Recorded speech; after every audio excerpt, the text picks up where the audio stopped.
Hi, I'm Caleb Chepesiuk, and this is Marko Ivancicevic. We're here with Canadian Students for Sensible Drug Policy, talking with Dr. Keith Martin about Bill C15 and about Bill C359. How are you, Mr. Martin? I'm well, thank you very much, Caleb.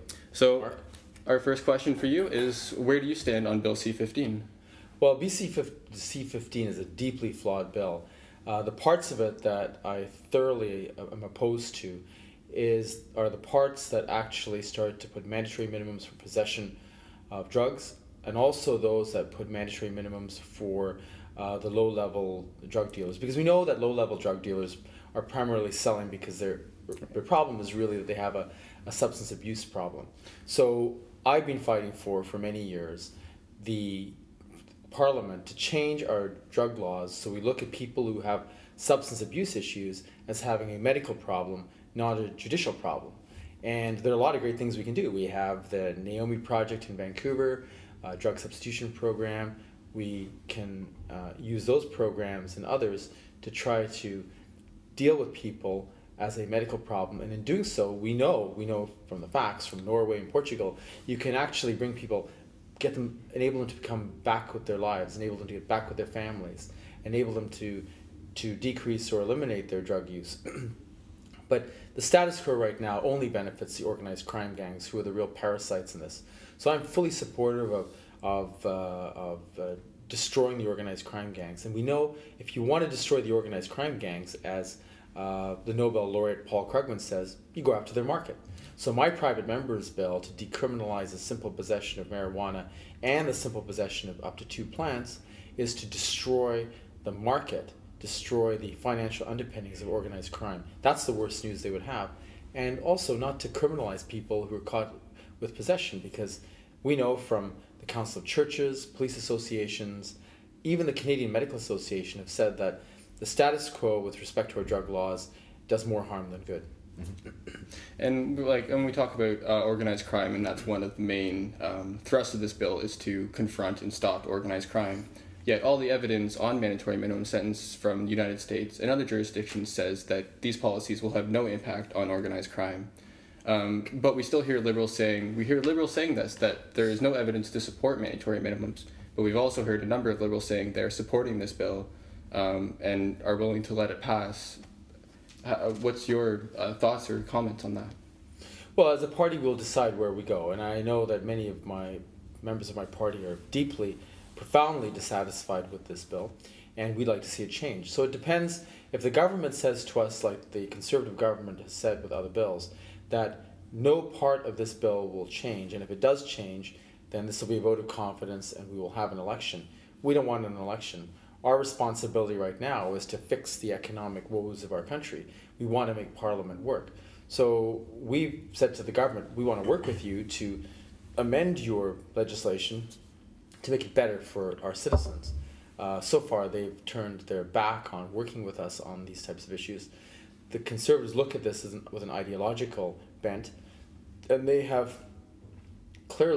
look at people who have substance abuse as having a criminal problem, and they really take a war on drugs approach to drug use. And a lot of the things, as one of the Conservatives said last week in questioning, he said, we should enable people to just shrug off their drug use. Well, you don't shrug off an addiction. There's a complex series of things that go on in your brain, and you just don't shrug it off. It's very, very difficult and very challenging to deal with. So we have to do what works. The war on drugs approach has been an abysmal failure. That's what the Conservatives embrace. We embrace a view that takes the best practices from Portugal, from Norway, where they have more liberal laws that actually reduce harm, reduce crime, reduce use, save lives, reduce money. And to bring it back to organized crime again, you discussed how this bill and mandatory minimum sentences will largely affect the low-level dealers and producers. Do you see this as possibly expanding the market for organized crime and even making the organized crime situation worse by effectively eliminating part of the supply and opening that part of the market to them? Well, it's an interesting question. Anytime you lower the hammer on make prohibition stronger, right, you actually strengthen the hand of organized crime, because you make it more lucrative and more attractive for them to deal in these substances. So that's part of the problem. We saw this during Prohibition. We're seeing this now. And in fact, I mean, most Canadians ought to know that the value of the drugs themselves are very small. Why they cost so much is because of Prohibition, which has created huge, huge profit margins for organized crime, who are really just thugs in suits, who are able to profiteer off this. And we're seeing in my province, or British Columbia, more than 19 people have been murdered, gun battles, destruction of property, criminality. It's a mess. And the society is paying the price for what we have now in our drug laws. The beneficiaries are organized crime. Right. This bill, Bill C15, is not going to substantially affect organized crime. As I said before, if you want to really go after organized crime, go after their market, destroy their market, and you destroy organized crime, because they get about 70% of their resources from illegal drugs.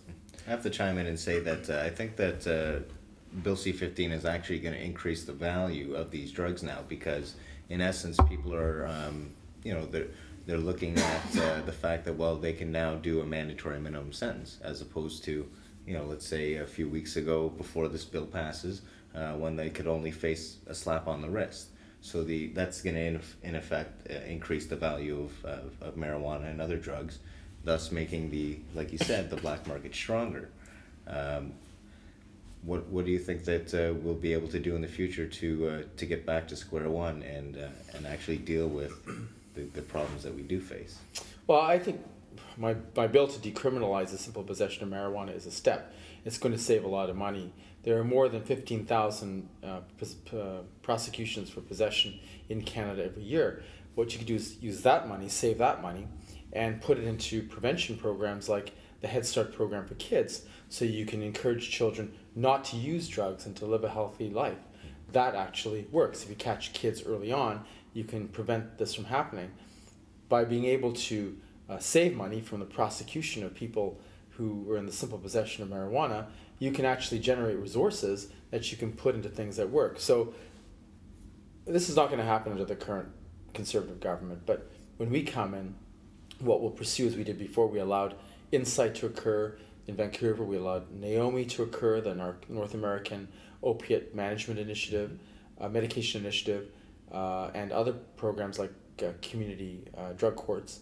So it's a multifactorial approach. It has to be community-based, and it's a combination of things: narcotic substitution, treatment, psych therapy. More than 60% of the people that we see who have drug problems also have a psychiatric problem. They need to have their psychiatric problems treated. Prevention for children through the Head Start. So that combination of things work on the user side.